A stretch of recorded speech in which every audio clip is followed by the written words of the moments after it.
இவர் வந்து ரொம்ப க்யூட்டாக பசங்கள்லாம் வந்து கிண்டல் பண்ணி, எப்பவுமே எல்லாரும் வாத்தியாரை கிண்டல் பண்ணுறது பொதுவாக நடக்கிறது தான். ஆனால் இந்த ஷோ ஃபுல்லாக ஒருத்தர் மேலே பயங்கரமான ஒரு கோவம் வருது அப்படின்னா அது அவராக தான் இருந்திருப்பாரு. ஆனால் பார்க்கவும் ரொம்ப க்யூட்டாக இருக்காருன்னு தோணுது. அது எப்படி அது ரெண்டு அந்த ஒரு காம்பினேஷன் வந்தது அப்படின்னே தெரில. தர்மராஜன் சார் ப்ளீஸ் ஒரு சில வார்த்தைகள் பேசணும்.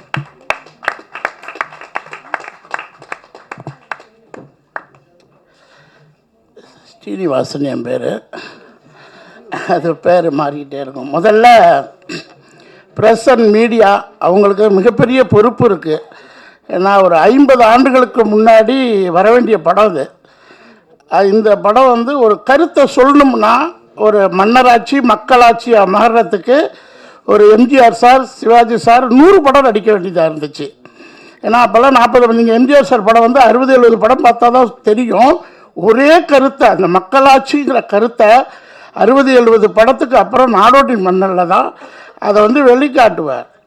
அப்போ இந்த பெண்ணடிமைங்கிறது ஆக்சுவலி நான் லக்கி, பெண்ணால் தான் நான் வளர்ந்தேன். ஸ்கூல் ஃபஸ்ட்டாக இருக்கட்டும், பிஸ்னஸாக இருக்கட்டும், எல்லாத்துக்குமே எனக்கு வந்து லிஃப்டிங் கேரியர்னால் பெண்ணால் தான் நடக்கும்.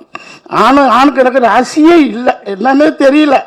நான் ஆண்களை நம்பி தான் போவேன். ஆனால் அங்கே ஒரு பெண் வந்து வாழ்க்கையில் பெரிய டேர்னிங் பாயிண்ட்டாக அமைவாங்க. ஸோ அந்த மாதிரி ஒரு படம் இது. பெண் அடிமைத்தனத்தை ஒரு வில்லேஜிலேருந்து அடித்தளத்திலேருந்து இந்த பெண் உரிமை வந்து பாதுகாக்கப்படணும், ஈக்குவலண்ட் ஆப்பர்ச்சுனிட்டி அப்படின்னு வளர்ந்த நாடுகள். இன்றைக்கி மலேசியா போனீங்கன்னா பெண்கள் வளர்ந்த நாடுகள். அமெரிக்கா, உலக நாடுகளில் 80% கண்ட்ரீஸ் வந்து பெண்கள் ஈக்குவல் ஆப்பர்ச்சுனிட்டி. பட் நமக்கு 5000-10,000 வருஷமாக அந்த கலாச்சாரம் சொல்லி கொடுத்துருக்காங்க, அது வேரூழி போயிருக்கு. ஸோ அதனால் இந்த மனோகரா, இந்த மாதிரி மன்னாதி மன்னன், அந்த மாதிரி ஒரு பட வரிசையில் ஒரு கருத்தை மக்களுக்கு போய் சேரணும்னா அதுக்கு வந்து ஒரு 3 to 4 hours வேணும்.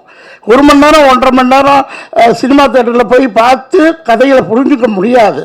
அப்போ அந்த வீட்டில் எந்த நேரமும் சும்மா கொஞ்சோண்டு பணத்தை போட்டு சப்ஸ்கிரைப் பண்ணி இந்த கருத்தை ஒவ்வொரு பெண்களும் ஆண்களோடு இணைந்து, நான் வந்து எங்கள் மதரோட, சிஸ்டரோட, அம்மாவோட 95% வாழ்த்துக்கிட்டு இருக்கிறேன்.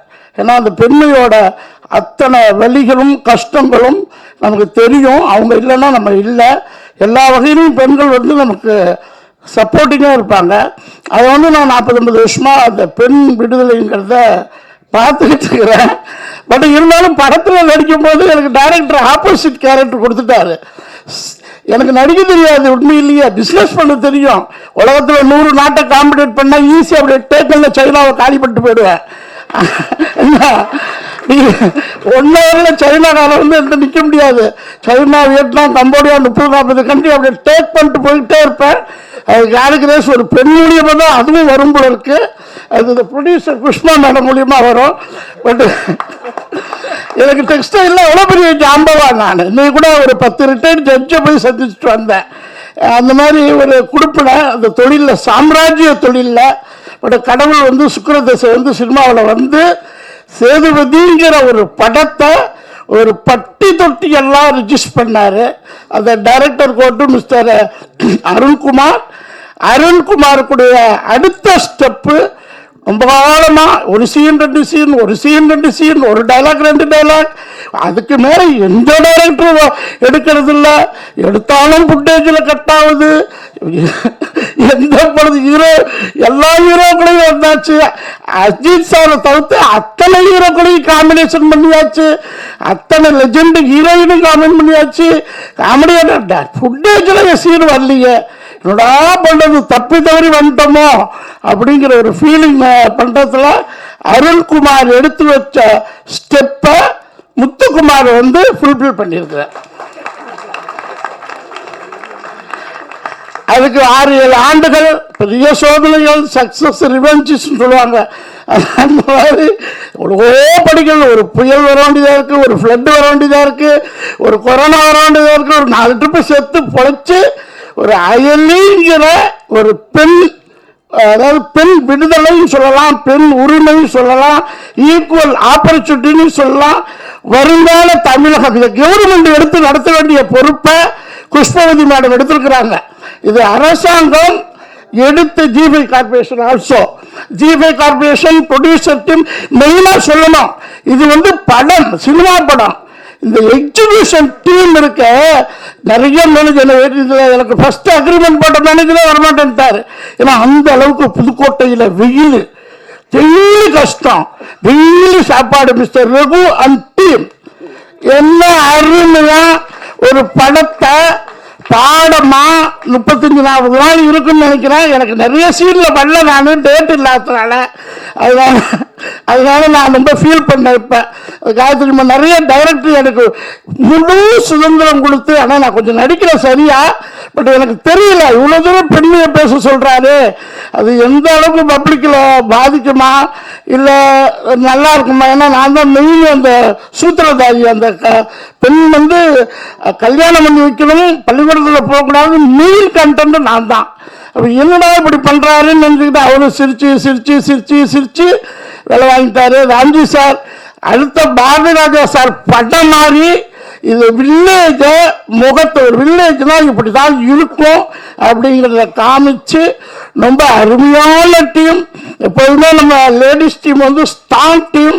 இந்த ஐலியில் லேடிஸ் நிறைய பங்கெடுத்து மெயினாக அவங்க அனுமோல் மேடம், காயத்ரி மேடம், அந்த தமிழ் லவ்லியும் அந்த பேருனா கலைஞர் தாரா, இவங்களோட ஒரு 35 நாள் ஜாலியாக, எப்போதுமே ஜாலியாக இருப்போம். ஒரு கஷ்டப்பட்ட மாதிரி ஃபீலிங் இல்லை. ஒரு படம் நடிக்கும்போது வெயில் இருக்கும், அவ்வளோ கஷ்டம். நாங்கள் ரொம்ப அருமையாக இருந்துச்சு. அதனால் நீங்கள் ப்ரெஸ் மீடியா உங்கள் கையில் தான் இருக்குது. வித் கவர்மெண்ட் சப்போர்ட்டோட பட்டி தொட்டி எல்லாம் ஐலி பரவணும். அப்போ தான் பெண்ணடிமை முறிக்கப்படும், ஒழிக்கப்படும். Equal opportunity for all. ஜென்ஸுக்கு இதனால பெரிய பலம். பெண் வளர்ந்தாதான் நாடு வளரும். Okay, thank you, bye bye. Sir செம்ம கியூட் சார் நிஜமாவே. ஆனால் சார் நான் உண்மையை சொல்கிறேன், நானும் வந்து எனக்கு வந்து இந்த ஷோ பார்த்த உடனே வந்து அந்த டீச்சராக பண்ணாரு, அந்த அவர் எனக்கு ரொம்ப பிடிச்சது. பேர் என்ன, ஒருத்தர் டிஎஸ்ஆர்ன்றாரு, ஒருத்தர் டிஎஸ்ஆர் தர்மராஜ், தர்மராஜ் தான் பேர்லயே இருக்கு அப்படின்னு எல்லாம் சொன்னாங்க. நான் வந்து ஆசையா ஒன்று என்ன கூப்பிட்டுக்கிறேன்.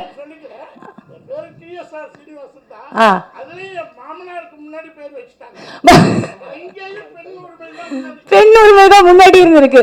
பட் ஆனா சார் நான் வந்து ரொம்ப ஆசையா வந்து கூப்பிட்டுக்கிறேன். அன்புள்ள ஆமை அப்படின்னு கூப்பிட்டா நான் ரொம்ப ஹாப்பி ஆயிடும். அவ்வளவு அழகா இருந்தது சார்.